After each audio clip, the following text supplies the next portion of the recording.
Olá galera, para quem não me conhece, eu sou o Mário Viana, está começando mais um bate-papo com o Mário Viana no seu canal do YouTube. É um programa de entrevista, vamos entrevistar personalidades do esporte, do teatro, do cinema.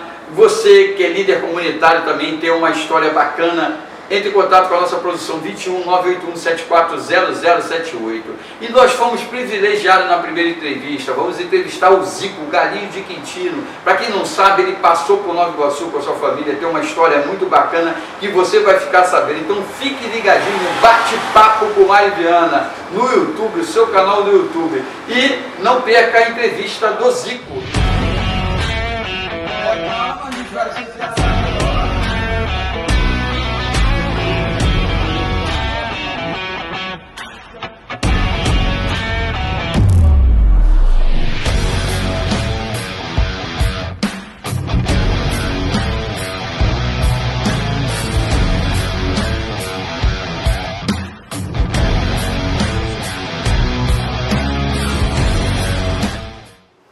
Olá galera, o programa de hoje, o entrevistado nada mais, nada menos do que o Zico. Eu como flamenguista, aqui a vontade que eu tenho de dar um abraço, com toda a verdade, eu estou aqui assim, fervoroso, entendeu? Vou dar um abraço no amigo.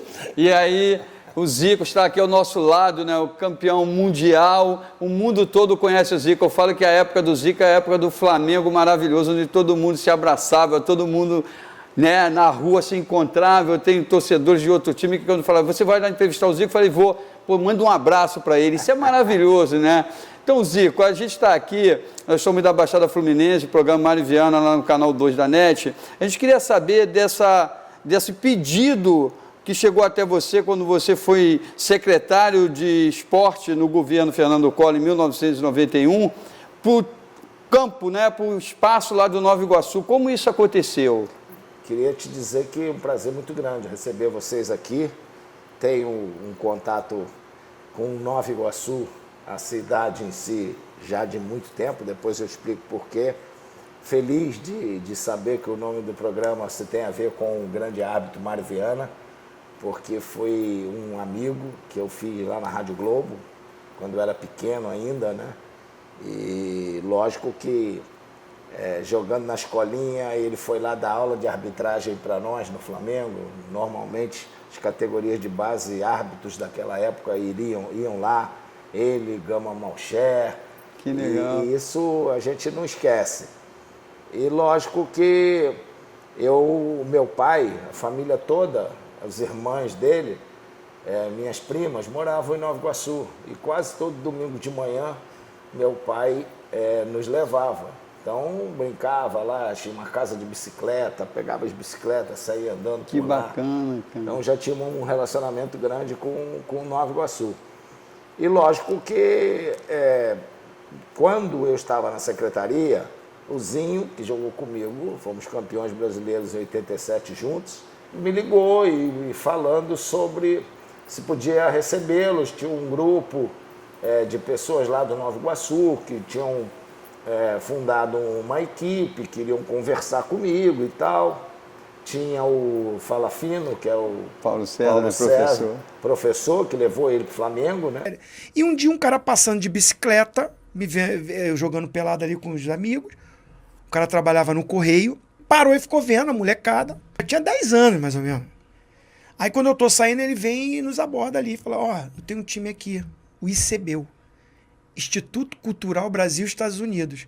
Eu sou o treinador. E esse cara, o Fala Fino, o professor Paulo César, para os mais íntimos Fala Fino, que é meu amigo até hoje. Olha isso, legal. Ele marcou um jogo contra o Flamengo. Então, a gente foi de Kombi de Nova Iguaçu, o Flamengo, os moleques chegaram no ônibus e tudo e tal. Falei, cara, hoje é meu dia, vou dar vida. Aí, 3-0 pra gente, eu meti gol, arrebentei. Eu entrei, comecei teste, fui aprovado. O professor Paulo César Fala Fino foi contratado pelo Flamengo, virou olheiro oficial do Flamengo na Baixada Fluminense toda, porque eu dei certo ali. Sim, exato. E começou a minha trajetória.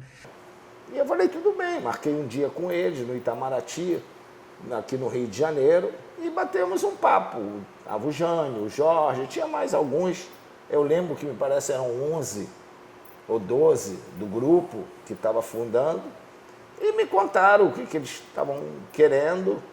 que era um espaço, um terreno, que era numa área militar lá, e que era do governo, e se eu podia ajudar em alguma coisa. Eu falei, claro.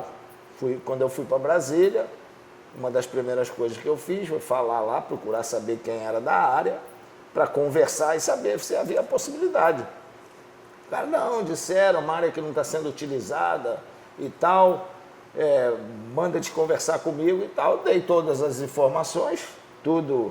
Quer dizer, como eu fazia com os atacantes botando na cara do gol, botei eles também. Botando Agora na cara com do vocês, gol. tratem de fazer o gol. E eles fizeram um gol muito bem feito. E lógico que a gente fica feliz por ter dado uma ajuda, né, um co-irmão. E depois fizemos uma amizade grande, temos uma amizade até hoje, tanto do Jânio como do Jorge. O Zinho, então, nem se fala. E depois de Copa Amizade Brasil-Japão, Nova Iguaçu jogou aqui várias vezes, categoria de base, sub-15. Então, eu fiquei realmente muito feliz quando o Nova Iguaçu foi disputar a final contra o Flamengo. Só não podia torcer para o Nova Iguaçu, aí não, né? Essa pergunta ele já foi responder. E na realidade, assim, eu sempre aprendi muito que a gente, quando pratica o bem, a gente sempre recebe o retorno do universo pelo lado do bem, né? Eu sempre falo disso. E aí você, lá no Fenerbahçe, você acabou tendo um jogador da base do Nova Iguaçu. Conta como é que foi isso. Não, é lógico que o David jogou, estourou no futebol brasileiro, né? Cruzeiro, Santos e tal. E quando eu cheguei lá, a gente estava com dificuldade, porque tinha o francês, o Anelka, que o presidente não estava querendo ficar com ele. E aí ele estava querendo contratar 2 jogadores. E eu vi que o David, que era do Sporting de Portugal, estava na França, no Bordeaux, mas não estava jogando. Só que tem essa coisa de empresários. E o empresário que tinha levado o Alex, e o Alex estourou lá, todo mundo, era o Juan Figuer, se não me engano, todo mundo, tudo que o Juan Figuer falava, todo mundo aceitava. Aceitava, exatamente. Eu lembro que uma vez eu dei 5 nomes, o 5º era o jogador que era do Figuer, o presidente levou o dele. né?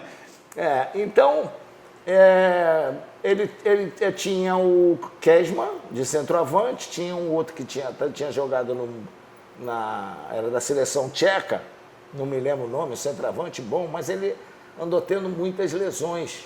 E eu dei o nome do David. E aí ele pediu o DVD. Aí eu falei assim, o Jorge, ou o Jânio, acho que foi o Jorge com quem eu falei. Falei, Jorge, faz o seguinte, pega o avião amanhã de manhã, isso eu liguei de noite para ele aqui, pega amanhã de manhã, vai no escritório do Figuer e conversa com ele e fala que para ele, deixa ele ser indicação do Figuer para o David. Cara, de noite do dia seguinte já estava o David contratado.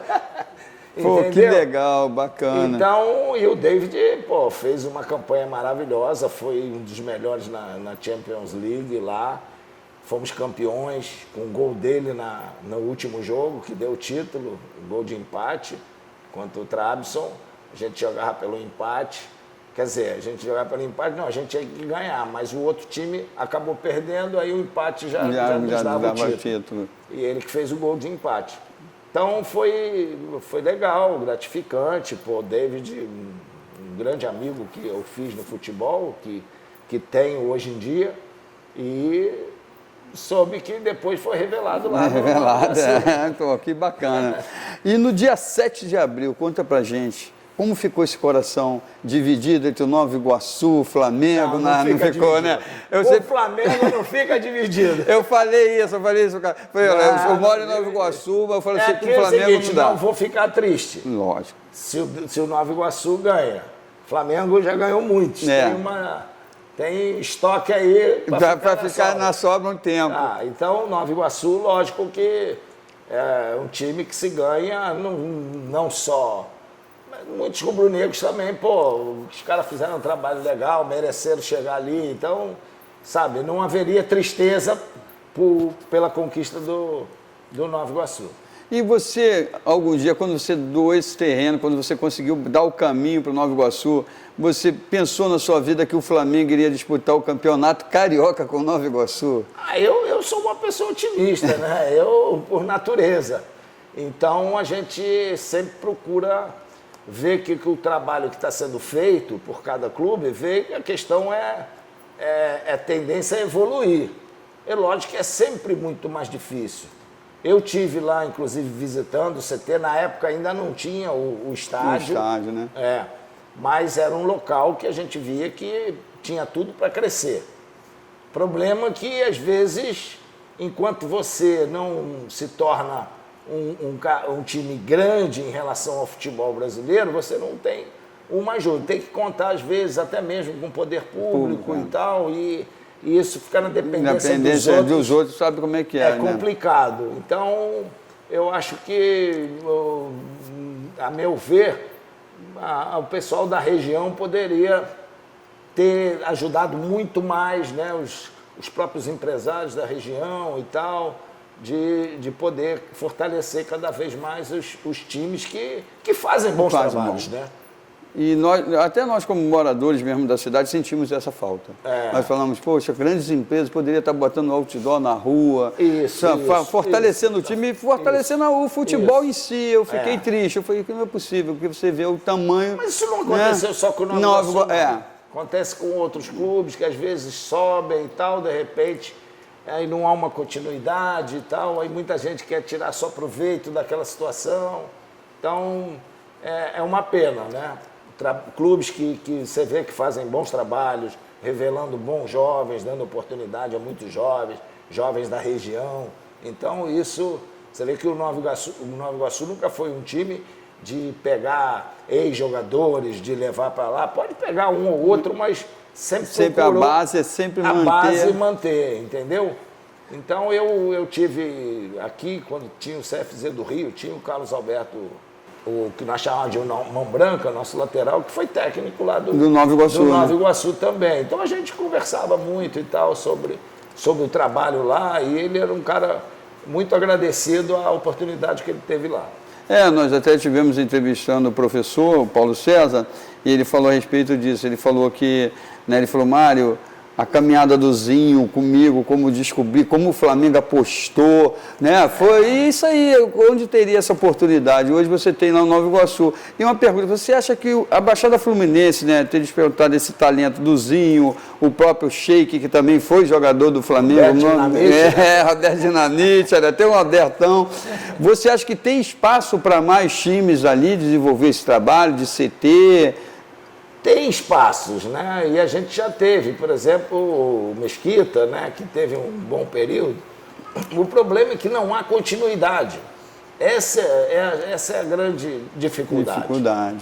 Então, chega um ponto que, por exemplo, o Rio de Janeiro não comporta ter quase que no mesmo perímetro ali, você ter Bom Sucesso, Olaria, Portuguesa. Não dá.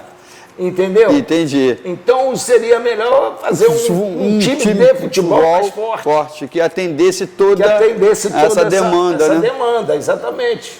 Sabe? Mas às vezes as pessoas têm aquela coisa de o cara fundou e tal, essa vaidade. Uma vaidade que não leva a gente a nada. E no Paraná você vê que muitos clubes se uniram para fortalecer. Fizeram um só fortalecer e times que estão aí firmes até hoje, né? E o Zico hoje? O que o Zico anda fazendo? Que a galera quer saber aí? Eu estou nas redes sociais, aí com meu Instagram, meu Twitter, meu Quai, enfim, procuro sempre passar o que eu faço no meu dia a dia, não estou ali para ganhar like, nada, é só para as pessoas saberem o que eu estou fazendo. Faço muitas palestras pelo Brasil inteiro, visito os nossos projetos de escola Zico 10, sou conselheiro aí do Kashima. Tenho um programa na Band do Resenha do Galinho, que na Band aberta às segundas-feiras, no Band Esportes, sexta-feira. Mas no Band Esporte repete, às vezes sábado, domingo e tal. Dá audiência, né, Zico? Aí os caras colocam, já está lá pronto, botar na minha grade. É um programa de meia hora que a gente procura dar mostrar principalmente a história e o começo de jogadores que foram importantes para o futebol. Porque o pessoal pensa, pô, o cara, hoje o nome e tal. Não, as dificuldades que ele teve, essa juventude precisa ver isso. Cara que pegava 7 horas, 6 horas de ônibus, que ralava, o pai não tinha comida para dar, e ele, trabalhava e tal, ajudava o pai, a mãe. Então, procuro sempre mostrar isso, né? Eu sempre falo sobre isso, que os jovens têm a coisa do imediato, porque no celular tá tudo, ele acha que é tudo ali rapidinho, tudo não ali, tem um processo. Não é, entendeu? Então, meu dia a dia é muito esse, né? Pô, que bacana. E agora, depois da pandemia, eu criei uma palestra sobre liderança. Tem tido uma demanda muito grande no Brasil inteiro. Segunda-feira fui em Belém, cheguei hoje de Juiz de Fora. Que então, isso? Eu faço duas por semana, porque senão o corpo não aguenta. Não aguenta, né? Olha, cara, essa simpatia aqui que eu sempre imaginei, nunca imaginei entrevistar ele. Eu já fiz um trabalho que foi para o Faustão, né? Só para lembrar isso, né? Que foi para o seu filho Só no Sapatinho. Mas nunca imaginei que um dia estaria sentado entrevistando o Zico. Para mim é uma honra muito grande. Eu estou emocionado mesmo de coração. Eu acho que assim, você é nosso ídolo mesmo da torcida flamenguista. Eu acho que o futebol que você leva, a seriedade que você leva, essa abertura que você deu aqui pra gente, chegar aqui, ser entrevistado por um programinha pequeno da Baixada Fluminense, isso pra gente tem um valor incrível. Esse é o Zico, né? Eu acho que eu não preciso apresentar mais nada, é só falar, é o Zico, tá aqui ao meu lado. Zico, muito obrigado por essa oportunidade, obrigado, tá? Deus te abençoe. Sucesso aí pra você e as portas abertas aqui do CFZ, que quer dizer Centro de Futebol Zico, então aí a hora que vocês necessário. Aqui é a Casa do Futebol, tá aberto, aqui não paga nada para entrar, pode fazer, visitar e tá tudo bem. Mas foi até ele falou não paga nada, foi uma das coisas que o professor, assim, até encheu meu coração de emoção quando eu falei, existe espaço para mais? Ele falou, existe, Mário, mas a única coisa, eu gostaria até de trabalhar novamente, mas eu gostaria de não cobrar de quem não pode pagar, porque o verdadeiro talento está aí. Aí falou a respeito do Zinho. Então é verdade, porque às vezes o talento não está no que pode pagar, está naquele que não pode. Ele falou, Mário, eu daria o treinamento mais de graça. Pô, brigadão mesmo, Zico, de coração mesmo, obrigado. É uma emoção, tá? Um abraço grande aí, sucesso. Obrigado, galera, esse é o Zico. Venha conhecer aqui o CFC, você vai gostar. Eu tenho um presente aqui para você, Zico, que veio do Nova Iguaçu, é a camisa lá legal. Do time. Beleza. Né? Que graças a Deus teve o consumo total da amarelinha lá, de laranja, eles não conseguiram, aí me deram essa branca para você. Esse aqui é nosso parceiro também. Que legal aí, tá vendo? É isso. Beleza.